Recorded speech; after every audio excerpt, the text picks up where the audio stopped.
Yo, yo, yo! Welcome to Burkina Faso, the country with a name that sounds like a dance move. But it's not just the name that's intriguing. This place is a treasure trove of culture, history, and natural beauty. It's landlocked, which means it's surrounded by other countries.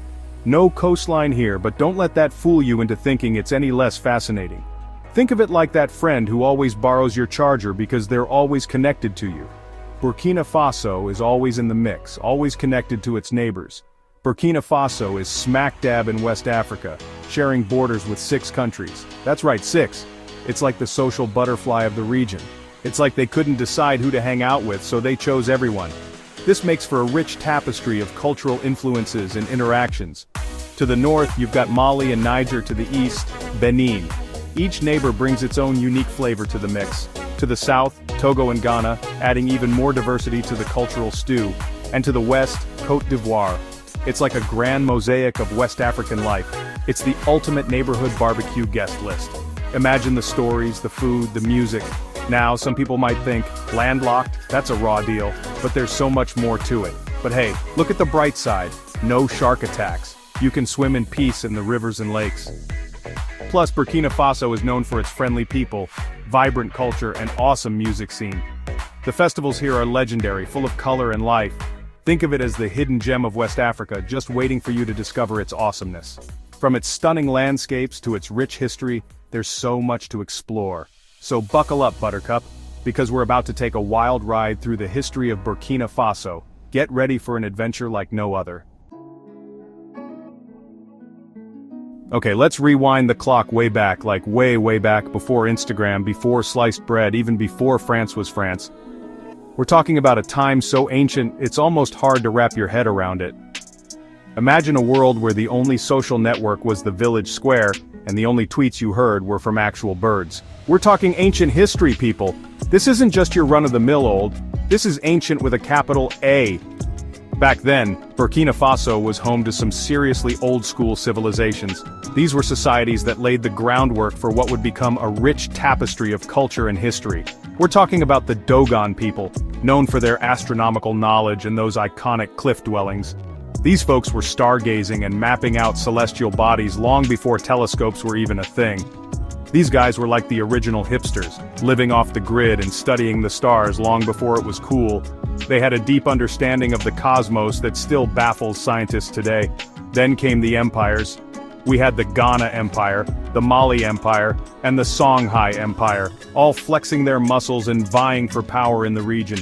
These empires weren't just about land and power, they were centers of learning, culture, and commerce. It was like a historical game of Risk, but with more camels and less plastic. Imagine vast caravans crossing the desert, laden with goods and stories from far-off lands. These empires were rolling in gold, literally. Gold was the lifeblood of these civilizations, fueling their economies and their ambitions. The trans-Saharan trade route passed right through present-day Burkina Faso, making it a major hub for commerce and cultural exchange. This route connected the region to the wider world, bringing in new ideas, goods, and people. So yeah, long story short, Burkina Faso was popping way before the rest of the world even knew it existed. It was a place of innovation, culture, and trade, a true gem in the heart of Africa. Fast forward a few centuries and guess who shows up? Uninvited, like that one friend who always brings their own Tupperware to a potluck. You guessed it, the French. They arrived with grand ambitions and a sense of entitlement that would make even the most audacious of party crashers blush. Yep, in the late 19th century, France decided it wanted a piece of the Burkina Faso pie, and by a piece I mean the whole darn thing. They weren't just content with a slice, they wanted the entire bakery. They waltzed in, planted their flag, and called it Upper Volta. Real creative, right? It was like they were playing a game of Monopoly, but with real lives and lands at stake. Life under French rule was a mixed bag, kind of like a box of chocolates, but instead of caramel and nougat, you got forced labor and cultural assimilation. The locals had to endure harsh working conditions and the imposition of foreign customs. The French, they loved their bureaucracy, so they brought their A-game, establishing a system so complex it would make a tax lawyer's head spin. Paperwork, regulations, and red tape became the order of the day. But hey, at least they introduced baguettes and croissants, right? The culinary influence was one of the few perks of their rule. adding a bit of flavor to an otherwise bitter experience. Every cloud has a silver lining, I guess. Despite the hardships, the people of Burkina Faso adapted and found ways to blend their own traditions with the new influences, creating a unique cultural tapestry. Section 4, Freedom Fries, Burkina Faso gets independent. By the mid-20th century, the people of Upper Volta were like, okay, we've had enough of this whole colonization thing. The independence movement gained momentum, fueled by a desire for self-determination and, let's be real, a craving for some good old-fashioned freedom fries. Finally, in 1960, Upper Volta broke free from the shackles of French rule and became an independent nation. Cue the confetti and celebratory dances. But like any good breakup, it wasn't all sunshine and roses. The early years of independence were marked by political instability, a revolving door of governments, and more coups than you could shake a stick at. It was like a political game of musical chairs, but instead of chairs, they were fighting over control of the country. Section 5, Sankara's Swagger, a revolution remembered. Enter Thomas Sankara, the revolutionary leader who took Burkina Faso by storm in 1983. This guy was like the Che Guevara of West Africa, rocking a signature red beret and a fiery passion for social justice. He renamed the country Burkina Faso, meaning Land of Upright Men, which is a pretty badass name if you ask me. Sankara wasn't messing around. He launched a series of ambitious reforms, tackling corruption, promoting education and healthcare, and empowering women. He even sold off the government's fleet of luxury cars and made everyone drive Renault 5s. Talk about leading by example. Sankara's reign was short-lived but unforgettable, a testament to the power of vision and the courage to challenge the status quo.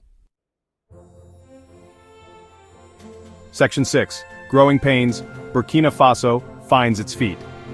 Tragically, Sankara's rule was cut short in 1987 when he was assassinated in a coup led by Blaise Compaoré. Talk about a buzzkill. Compaoré took over, and let's just say he wasn't exactly known for his progressive policies. He ruled for almost 3 decades.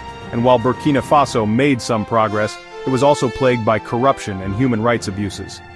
In 2014, Compaoré tried to extend his rule even further, which didn't sit well with the people of Burkina Faso. They took to the streets in a mass uprising, forcing Compaoré to resign and flee the country. It was a powerful reminder that people power is a force to be reckoned with. Section 7, Burkina Faso today, a nation on the move. So, where does Burkina Faso stand today? Well, it's a country still finding its footing, navigating the challenges of poverty, political instability, and the threat of terrorism. But it's also a nation brimming with potential, known for its resilience, its vibrant culture, and its unwavering spirit. Burkina Faso is home to a young and growing population, eager to make their mark on the world. They're embracing technology, entrepreneurship, and innovation, determined to build a brighter future for themselves and their country. So, keep an eye on Burkina Faso, because this landlocked nation is on the move, and it's only a matter of time before it takes its rightful place on the global stage.